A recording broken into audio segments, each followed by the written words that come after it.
Assalamualaikum warahmatullahi wabarakatuh dan selamat siang yang terhormat Bapak dosen dan rekan-rekan sekalian.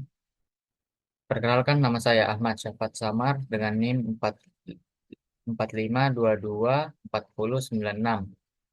Dalam pertemuan kali ini saya akan mempresentasikan tentang klasifikasi bentuk dan kombinasi badan usaha.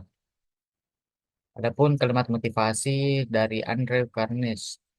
Perusahaan yang tumbuh menjadi raksasa tidak dibangun oleh satu orang saja, tetapi oleh kombinasi orang-orang yang bekerja dalam harmoni untuk tujuan bersama. Adapun table of content pada presentasi kali ini yaitu satu klasifikasi, dua jenis badan hukum usaha, tiga jenis-jenis hukum usaha, empat joint venture, trust dan holding company, lima dokumen yang diteliti, dan enam merger and acquisition. Dalam konteks mata kuliah pengantar bisnis, klasifikasi biasanya merujuk pada pengelompokan jenis-jenis bisnis atau model bisnis yang ada. Berikut adalah beberapa aspek penting dari klasifikasi dalam pengantar bisnis, yaitu ada empat. Yang pertama, klasifikasi jenis bisnis. Kedua, klasifikasi model bisnis. Ketiga, pentingnya klasifikasi dalam bisnis. Dan keempat, contoh klasifikasi. Nah, klasifikasi jenis bisnis terbagi menjadi dua, yaitu berdasarkan sektor dan berdasarkan kepemilikan. Berdasarkan sektor terbagi lagi menjadi tiga, yaitu sektor primer, sektor sekunder, dan sektor tersier. Nah, sektor primer adalah menghasilkan barang dari sumber daya alam, misalnya pertanian, perikanan, dan pertambangan. Sektor sekunder adalah mengolah bahan mentah menjadi produk jadi, misalnya industri manufaktur. Dan sektor tersier menyediakan jasa kepada konsumen, misalnya perbankan, pendidikan, dan kesehatan. Nah, berdasarkan pemilikan terbagi menjadi tiga, yaitu perusahaan swasta, perusahaan publik, dan koperasi.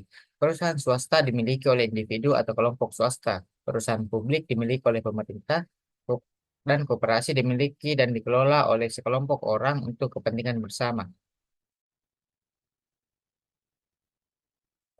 Kedua, klasifikasi model bisnis. Klasifikasi model bisnis terbagi menjadi dua, yaitu berdasarkan cara operasi dan berdasarkan target pasar. Berdasarkan cara operasi terbagi menjadi tiga, yaitu model bisnis tradisional, e-commerce, dan freemium. Model bisnis tradisional berbasis pada penjualan fisik di toko, e-commerce, penjualan barang dan jasa melalui internet. Premium menawarkan layanan dasar secara gratis dengan opsi untuk upgrade ke versi premium. Berdasarkan target pasar, yaitu ada B2C atau business to consumer, yaitu bisnis yang menjual langsung kepada consumer. B to B, business to business, bisnis yang beroperasi di antara perusahaan. C to C, consumer to consumer, transaksi antara konsumen, seringkali melalui platform online. Ketiga, pentingnya klasifikasi dalam bisnis, yaitu memudahkan analisis dengan mengelompokkan mengelompokkan jenis bisnis, memudahkan pemahaman tentang karakteristik dan strategi masing-masing. Strategi pemasaran memungkinkan perusahaan untuk merumuskan strategi yang tepat sesuai dengan jenis bisnis dan pasar yang dilayani. Pengambilan keputusan membantu manajer dalam membuat keputusan berdasarkan jenis dan klasifikasi bisnis yang relevan. Dan keempat, ada contoh klasifikasi, yaitu perusahaan teknologi seperti perangkat keras atau hardware dan perangkat lunak atau software. Restoran klasifikasi berdasarkan jenis masakan, fast food, fine dining, dan kafe. Perbankan klasifikasi berdasarkan layanan seperti bank umum, bank syariah, dan bank investasi. Adapun jenis badan hukum usaha.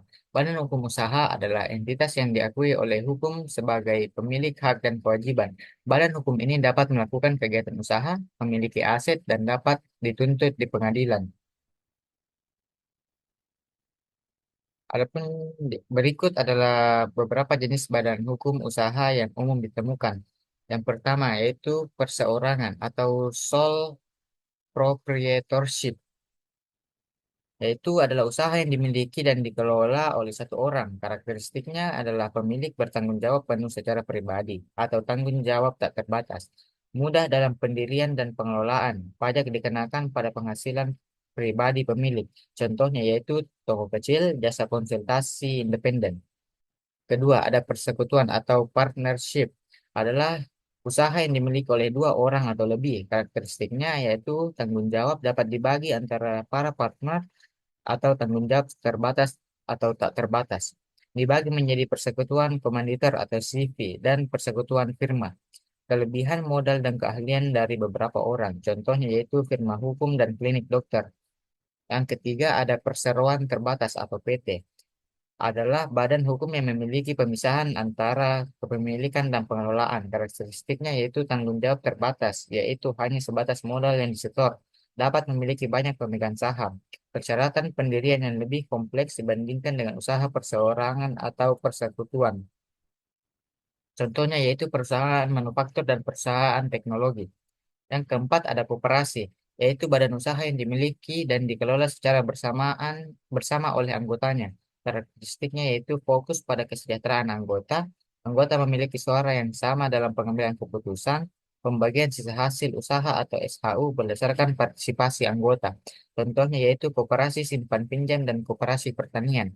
Dan yang kelima ada badan usaha milik negara atau BUMN, yaitu adalah badan usaha yang dimiliki sepenuhnya atau sebagian oleh pemerintah. Karakteristiknya yaitu bertujuan untuk memberikan pelayanan publik, dapat berbentuk perusahaan umum atau perum atau perseroan terbatas atau persero.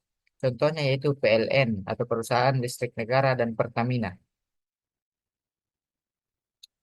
Selanjutnya adalah jenis-jenis izin usaha. Izin usaha adalah dokumen resmi yang dikeluarkan oleh pemerintah atau instansi terkait yang memberikan hak kepada individu atau badan hukum untuk melakukan kegiatan usaha tertentu. Izin ini bertujuan untuk mengatur, melindungi, dan memfasilitasi kegiatan bisnis. Jenis-jenis izin usaha terbagi menjadi enam, yaitu yang pertama izin usaha mikro kecil menengah atau IUMK, yang kedua surat izin usaha perdagangan atau SIUP, yang ketiga tanda daftar perusahaan atau TDP, yang keempat ada izin lingkungan, kelima izin gangguan atau HO, dan yang keenam izin khusus atau special permits. Nah, izin usaha mikro kecil menengah atau IUMK adalah izin yang diberikan kepada usaha mikro, kecil, dan menengah untuk legalisasi usaha. Tujuannya yaitu memfasilitasi pengembangan UMKM dan memberikan perlindungan hukum. Prosesnya adalah pendaftaran biasanya dilakukan melalui dinas terkait di daerah masing-masing. Dan yang kedua, surat izin usaha perdagangan atau SUUP adalah izin yang diperlukan bagi pelaku usaha yang bergerak di bidang perdagangan. Karakteristiknya yaitu terdapat batasan berdasarkan skala usaha atau kecil, menengah, dan besar. Diperlukan untuk melakukan transaksi jual beli barang dan jasa. Yang ketiga ada tanda daftar perusahaan atau TDP, yaitu dokumen yang menunjukkan bahwa suatu perusahaan telah terdaftar secara resmi. Tujuannya yaitu meningkatkan transparansi dan akuntabilitas usaha. Prosesnya biasanya diajukan bersamaan dengan permohonan SIUP. Yang keempat ada izin lingkungan, yaitu izin yang diperlukan untuk memastikan bahwa kegiatan usaha tidak merusak lingkungan. Karakteristiknya diperlukan untuk usaha yang berpotensi berdampak negatif terhadap lingkungan, termasuk analisis mengenai dampak lingkungan atau AMDAL untuk proyek besar. Yang kelima ada izin gangguan atau HO, izin yang diperlukan bagi usaha yang dapat mengganggu ketertiban umum, kesehatan, atau keamanan. Tujuannya yaitu untuk melindungi masyarakat dari dampak negatif usaha. Contohnya yaitu usaha restoran, pabrik, atau kegiatan yang berpotensi menimbulkan kebisingan. Dan yang keenam ada izin khusus atau special permit, yaitu izin yang diperlukan untuk jenis usaha tertentu yang diatur oleh undang-undang. Contohnya izin untuk usaha kesehatan atau klinik, usaha pendidikan atau sekolah, dan usaha pariwisata. Dan selanjutnya yaitu joint venture, trust, dan holding company.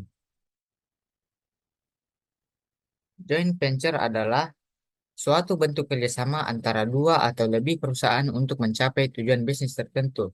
Dalam joint venture, masing-masing pihak menyumbangkan sumber daya, seperti modal, keahlian atau teknologi, dan berbagi risiko serta keuntungan. Karakteristiknya yaitu biasanya bersifat sementara, ditujukan untuk proyek atau periode tertentu. Dapat berupa entitas hukum baru atau hanya perjanjian kerjasama. Setiap pihak tetap mempertahankan independensinya di luar joint venture. Contohnya yaitu dua perusahaan otomotif yang berkolaborasi untuk mengembangkan model mobil baru. Yang kedua ada trust. Trust adalah sebuah perjanjian hukum di mana satu pihak atau trustor menyerahkan aset kepada pihak lain atau trustee untuk dikelola demi kepentingan pihak ketiga atau beneficiary. Trust sering digunakan untuk perencanaan warisan, pengelolaan aset, atau tujuan filantropis. Karakteristiknya yaitu memungkinkan pengelolaan aset yang lebih fleksibel dan terencana. Trustee memiliki tanggung jawab fidusia untuk mengelola aset sesuai dengan ketentuan trust. Aset dalam trust dapat terhindar dari proses warisan yang rumit. Contohnya yaitu seorang orang tua yang membuat trust untuk mengelola aset bagi anak-anaknya setelah ia meninggal. Yang ketiga ada holding company. Holding company adalah perusahaan yang memiliki saham di perusahaan lain yang disebut anak perusahaan dengan tujuan untuk mengontrol dan mengelola bisnis-bisnis tersebut tanpa terlibat langsung dalam operasional sehari-hari. Karakteristiknya yaitu berfungsi sebagai pemilik saham, bukan sebagai pelaksana operasional, dapat membantu dalam diversifikasi risiko dan pengelolaan aset, memberikan perlindungan hukum dan pajak bagi anak perusahaan. Contohnya, sebuah perusahaan besar yang memiliki beberapa merek berbeda di berbagai sektor, seperti makanan, pakaian, dan teknologi. Selanjutnya adalah dokumen yang diteliti.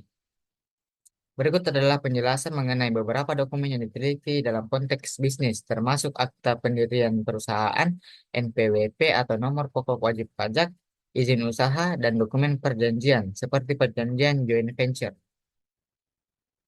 Nah, akta pendirian perusahaan adalah dokumen legal yang menyatakan pendirian sebuah perusahaan. Dokumen ini dibuat oleh notaris dan berisi informasi penting tentang perusahaan. Isi dokumennya yaitu nama dan jenis perusahaan, tujuan dan kegiatan usaha, alamat perusahaan, modal dasar, dan modal disetor, nama dan alamat para pendiri. Fungsinya sebagai bukti hukum bahwa perusahaan telah didirikan secara sah, menjadi dasar untuk pendaftaran perusahaan di instansi terkait. Kedua, NPWP atau nomor pokok wajib pajak adalah identitas perpajakan yang diberikan oleh Direktorat Jenderal Pajak kepada wajib pajak termasuk perusahaan. Isi dokumen yaitu nomor NPWP yang unik untuk setiap perusahaan, nama dan nama dan alamat perusahaan, status perpajakan. Fungsinya digunakan untuk memenuhi kewajiban perpajakan seperti pelaporan dan pembayaran pajak, memudahkan identifikasi perusahaan dalam administrasi perpajakan. Yang ketiga ada izin usaha. Izin usaha adalah dokumen resmi yang memberikan hak kepada perusahaan untuk beroperasi di bidang tertentu sesuai dengan peraturan yang berlaku. Isi dokumennya yaitu jenis izin yang diterbitkan, misalnya izin usaha perdagangan, izin usaha industri, dan lain-lain. Nama perusahaan dan alamat, tanggal penerbitan dan masa berlaku izin. Fungsinya yaitu menjamin bahwa perusahaan telah memenuhi syarat untuk beroperasi, melindungi konsumen dan masyarakat dari praktik usaha yang tidak sah. Yang keempat ada dokumen perjanjian, yaitu adalah kontrak yang mengatur hubungan antara dua pihak atau lebih dalam menjalankan kegiatan usaha seperti joint venture. Isi dokumennya yaitu identitas para pihak yang terlibat, tujuan dan ruang lingkup kerjasama, pembagian modal, risiko dan keuntungan, ketentuan penyelesaian sengketa dan durasi perjanjian. Fungsinya yaitu mengatur hak dan kewajiban masing-masing pihak dalam kerjasama. Menjadi referensi hukum jika terjadi perselisihan antara pihak-pihak yang terlibat. Selanjutnya yaitu merger and acquisition. Merger adalah proses di mana dua perusahaan bergabung untuk membentuk satu entitas baru.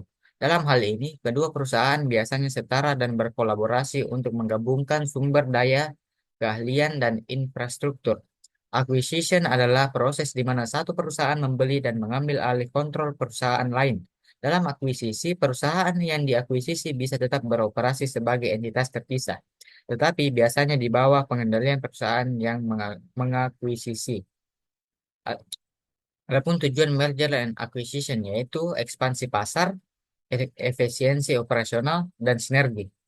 Dan manfaat merger and acquisition yaitu satu, akses sumber daya, kedua, diversifikasi, dan ketiga, peningkatan daya saing. Nah, kesimpulan dari presentasi kali ini adalah pemilihan bentuk badan usaha harus disesuaikan dengan kebutuhan, risiko, dan tujuan bisnis yang diinginkan. Setiap bentuk usaha memiliki kelebihan dan kekurangan yang berbeda, baik dari segi tanggung jawab hukum, pembagian keuntungan, maupun akses terhadap modal. Di sisi lain, kombinasi badan usaha seperti merger, akuisisi, dan joint venture merupakan strategi penting untuk memperluas cakupan bisnis dan memperkuat daya saing di pasar. Itulah presentasi dari saya. Kurang dan lebihnya mohon dimaafkan. Assalamualaikum warahmatullahi wabarakatuh.